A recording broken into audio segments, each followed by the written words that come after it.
ആദ്യമായി ഈശോയ്ക്കും അമ്മ മാതാവിനും 1000 നന്ദി അർപ്പിക്കുന്നു. എൻ്റെ പേര് നവ്യ ജെന്നി, ഇതെൻ്റെ ഹസ്ബൻഡ് ജെന്നി ജോർജ്. ഞങ്ങൾ മുംബൈയിൽ നിന്നാണ് വരുന്നത്. മുംബൈയിലെ മദർ ഓഫ് വിക്ടറി ഷ്രൈൻ ടിക്കുജനിവാടി പാരിഷിൽ നിന്നാണ് ഞങ്ങൾ വരുന്നത്. ഞാൻ ആദ്യമായി ഉടമ്പടി എടുത്തത് 2024 ലാസ്റ്റ് ഇയറിൽ മെയ്യിലാണ്. ഇന്ന് ആദ്യത്തെ സാക്ഷ്യമായി പറയാനുള്ളത് ഞങ്ങളുടെ ഒരു ഫ്ലാറ്റിനെ പറ്റിയാണ്, ഒരു പുതിയ ഫ്ലാറ്റിനെ പറ്റി. അപ്പം കഴിഞ്ഞ കൊല്ലം 24 മെയ്യിൽ ഉടമ്പടി എടുത്തതിന് ശേഷം ഞാൻ ചെന്നപ്പം നമ്മളൊരു ഇച്ചിരി വലിയ ഫ്ലാറ്റ് ആഗ്രഹിച്ചായിരുന്നു മുംബൈയിൽ.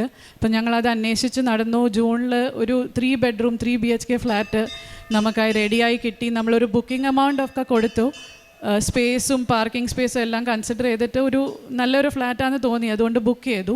പക്ഷേ എന്തോ ആ ഫ്ലാറ്റിൽ കടന്നു ചെന്നപ്പോൾ എനിക്കൊരു സ്ലൈറ്റ് നെഗറ്റീവ് എനർജി ഫീൽ ചെയ്തു. അപ്പം ഞാൻ ആദ്യമായിട്ട് ചെയ്ത ഉടമ്പടി ഉപ്പ് എടുത്തിട്ട് ആ വീട്ടിലെ കിച്ചൺ, മെയിൻ പാർട്ടായ കിച്ചണിൽ ഇച്ചിരി ഉപ്പ് വിതറി പ്രാർത്ഥിച്ച് മാതാവിനോട് പറഞ്ഞു, മാതാവ് ഇത് ഞങ്ങൾക്കുള്ള വീടാണെങ്കിൽ മാതാവ് എന്നെ കാനായിലെ കല്യാണത്തിൽ മാതാവ് അവരുടെ നീഡ് അറിഞ്ഞ് പ്രവർത്തിച്ച പോലെ ഈ വീട് ഞങ്ങൾക്കുള്ളതാണെങ്കിൽ ഞങ്ങൾക്ക് തരണേ, അല്ലെങ്കിൽ ഇതിനെ മാറ്റി തരണേ എന്ന്. പക്ഷേ അത് പ്രൊസീഡ് ചെയ്തു. ഓൾമോസ്റ്റ് രജിസ്ട്രേഷന് വേണ്ടിയിട്ട് ഒരു എമൗണ്ട് അടയ്ക്കണം. അത് കഴിഞ്ഞിട്ടാണ് എഗ്രിമെൻറ്റിന് പോകുന്നത്. അപ്പോൾ ഒരു 14 lakhs നമ്മൾ അടച്ചു. അത് കഴിഞ്ഞിട്ട് അഗ്രിമെൻറ്റിന് പോയി. പക്ഷേ എഗ്രിമെൻറ്റിന് പോയി അന്ന് ആ ഫ്ലാറ്റിൻ്റെ ഓൾഡ് ഓണർ അയാൾ എന്തോ ലീഗൽ എക്സ്ക്യൂസസ് ഒക്കെ പറഞ്ഞ് ഒഴിഞ്ഞു മാറി. നമുക്ക് അഗ്രിമെൻറ്റ് നടത്താൻ പറ്റിയില്ല. നമ്മുടെ 14 ലക്ഷം ഓൾമോസ്റ്റ് സ്റ്റക്കായിപ്പോയി. അപ്പം നമ്മൾ ഗവൺമെൻറ് പ്രൊസീജിയറൊക്കെ അന്വേഷിച്ചപ്പോൾ ഒരു 1-2 കൊല്ലമൊക്കെ പിടിക്കുന്ന ഒരു പ്രൊസീജിയറാണ്. അപ്പം ഇത്രയും പൈസ സ്റ്റക്കായി, കഷ്ടപ്പെട്ടുണ്ടാക്കിയ ഇത്രയും പൈസ സ്റ്റക്കായി കണക്ക് ഞങ്ങൾക്കൊരു വേറെ ഫ്ലാറ്റ് എടുക്കാൻ ബുദ്ധിമുട്ടാണ്. ഇത്രയും പൈസ പിന്നെ ഞങ്ങൾ എവിടെ നിന്ന് അറേഞ്ച് ചെയ്യുന്നത്? അപ്പം ഞങ്ങൾ ഒത്തിരി പ്രാർത്ഥിച്ചു. എന്നും ഉടമ്പടി തൈലം ഇട്ട് ഉടമ്പടി റിട്രീറ്റും പ്രേയേഴ്സ് എല്ലാം ഞങ്ങൾ രണ്ടുപേരും കുഞ്ഞുങ്ങളെല്ലാവരും ചെയ്യുമായിരുന്നു. പ്രാർത്ഥിച്ചതിൻ്റെ ഫലമായി ഒരു ഏജൻറ്റിനെ കിട്ടി ഞങ്ങൾക്ക്. അയാൾ ഹെൽപ്പ് ചെയ്തിട്ട് നമുക്ക് ഒരു 3 മാസത്തിനുള്ളിൽ ഈശോയുടെയും അമ്മ മാതാവിൻ്റെയൊക്കെ കൃപ കൊണ്ട് നമുക്ക് 3 മാസം കൊണ്ട് ആ പൈസ റിക്കവർ ചെയ്യാൻ പറ്റി. അതുമാത്രമല്ല, ഞാൻ ഉടമ്പടി എടുത്ത മെയിലാണ് ഞങ്ങൾക്ക് വേറെ ഒരു വീട് നൽകി ഈശോയും മാതാവ് അനുഗ്രഹിച്ചു. ഓഗസ്റ്റിൽ ആ പുതിയ വീടിൻ്റെ സെയിം ബിൽഡിങ്ങിൽ തന്നെ വേറെ ഒരു ഫ്ലോറിൽ നമ്മൾ വീടെടുത്ത് നമ്മളെ അനുഗ്രഹിച്ചു. ഇപ്പം നമ്മൾ ആ വീട്ടിൽ ഹാപ്പി ആയിട്ട് ജീവിക്കുന്നു.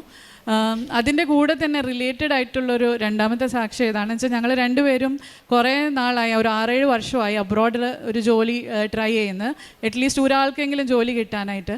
അപ്പോൾ ഇതൊരു നിയോഗമായിട്ട് ഉടമ്പടിയിൽ പ്രാർത്ഥിച്ചായിരുന്നു. അതിൻ്റെ ഫലമായി ഇപ്പോൾ എൻ്റെ ഹസ്ബൻഡിന് അബ്രോഡ് സെയിം ബാങ്കിൽ തന്നെ ഒരു ട്രാൻസ്ഫർ വഴി അബ്രോഡിൽ ഒരു ഓപ്പർച്യൂണിറ്റി കിട്ടിയിട്ടുണ്ട്. അപ്പോൾ ആൾ ജൂലൈയിൽ പോവും. അത് നടന്ന ഇതെന്ന് വെച്ചാൽ, നമുക്ക് ഈ പുതിയ വീടിൻ്റെ അഡ്രസ്സ് വെച്ച് പാസ്പോർട്ട് നമ്മൾ പുതുക്കി. ഇപ്പോൾ റീസെൻ്റ്ലി ഏപ്രിൽ മെയ്യിലാണ് പുതുക്കിയത്. ആ പാസ്പോർട്ട് പുതുക്കിയ കറക്റ്റ് 3-ാം ദിവസം ആൾക്ക് ഓഫറും വന്നു. അപ്പോൾ മാതാവും ഈശോയും കൊണ്ടുവന്ന ആ വീടിൻ്റെ പേരിട്ട് പാസ്പോർട്ട് വന്നപ്പം അതിനകത്ത് വിസ സ്റ്റാമ്പ് ചെയ്യാനായിട്ട് കറക്റ്റ് 3-ാം ദിവസം ഓഫറും കിട്ടി. വേറെ ഒരു കാര്യം കൂടി പറയാനുള്ളത്, നമ്മൾ ഈ ഉടമ്പടി പ്രാർത്ഥനയും എല്ലാം സ്റ്റാർട്ട് ചെയ്തപ്പോൾ നമ്മൾ മാത്രമല്ല, ഞങ്ങൾ 2 കുഞ്ഞുങ്ങളുണ്ട്, 2 ഗേൾസാണ്. അപ്പം അവരുടെയും കുറേ ദൈവത്തിലുള്ള വിശ്വാസം കൂടിയിട്ടുണ്ട്. ചെറിയ മോള് 7 വയസ്സാണ്. അപ്പം ഞാൻ എപ്പോഴും രാവിലെ പ്രാർത്ഥിച്ച് തൈലം പുരട്ടിയിട്ടാണ് അവരെ സ്കൂളിൽ പറഞ്ഞയക്കുന്നത്.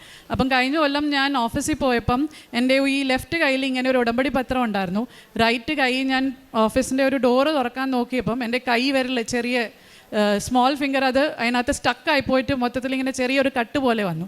പിന്നെ കുറേ ഐസൊക്കെ വെച്ച് ഓക്കെ ആയി. പക്ഷെ ഞാൻ ഓർത്ത് നെക്സ്റ്റ് ഡേ ഹോസ്പിറ്റലിൽ പോകണമായിരിക്കും, എന്തെങ്കിലുമൊക്കെ കുഴപ്പമുണ്ടാവുന്നത്. പക്ഷെ ഞാൻ വീട്ടിൽ ചെന്ന് ഉടനെ ചെറിയ മോള് വന്നിട്ട് അവൾ ഉടമ്പടി തൈലം എടുത്ത് എൻ്റെ കൈ ഒരു കുരിശ് വരച്ചു. എന്നിട്ട് പറഞ്ഞു, അമ്മ ഡോണ്ട് വറി, അമ്മ ഓക്കെ ആവും, ഈ തൈലം നമ്മളെന്നും പറ്റുന്നല്ലേ. ആ ഒരു വിശ്വാസം അവൾക്ക് കിട്ടി.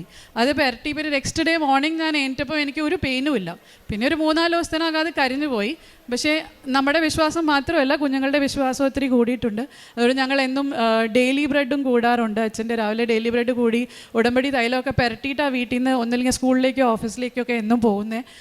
നമ്മളെക്കൊണ്ട് കഴിയുന്ന രീതിയിൽ ചാരിറ്റി, ഒരു വീക്കെൻഡിൽ സാറ്റർഡേ ഒക്കെ ആർക്കെങ്കിലും പാവപ്പെട്ടവർക്കൊരു ഡിന്നറോ അങ്ങനെ എന്തെങ്കിലുമൊക്കെ വീട്ടിലുണ്ടാക്കി കൊടുക്കാറുണ്ട്.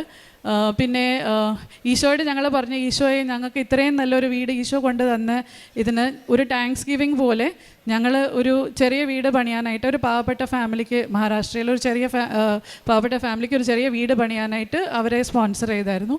പിന്നെ ഞങ്ങൾക്ക് കഴിയുന്ന രീതിയിലൊക്കെ ആർക്കെങ്കിലും ഹെൽപ്പ് വേണമെങ്കിൽ നമ്മൾ ഹെൽപ്പ് ചെയ്യാറുണ്ട്, റിട്രീറ്റൊക്കെ കൂടാറുണ്ട്. ഏറ്റവും കൂടുതൽ പറയാനുള്ള ദൈവാനുഭവം എന്ന് വെച്ചാൽ എപ്പോഴും ഈശോയും മാതാവും കൂടെയുണ്ട്. എത്ര പ്രതിസന്ധി വന്നാലും നമ്മൾ തന്നെയല്ല എന്നൊരു വിശ്വാസം അപ്പം ഉണ്ട്, ഒരു സ്ട്രോങ് ആയിട്ട് നിൽക്കാനായിട്ട്. അപ്പം അതാണ് ഞങ്ങൾക്ക് ഈ ഉടമ്പടിയിലൂടെ കിട്ടിയ. ഒന്നും കൂടി ഈശോയ്ക്കും മാതാവിനും ഒരു 1000 നന്ദി പറഞ്ഞുകൊണ്ട് thank you. Praise the Lord.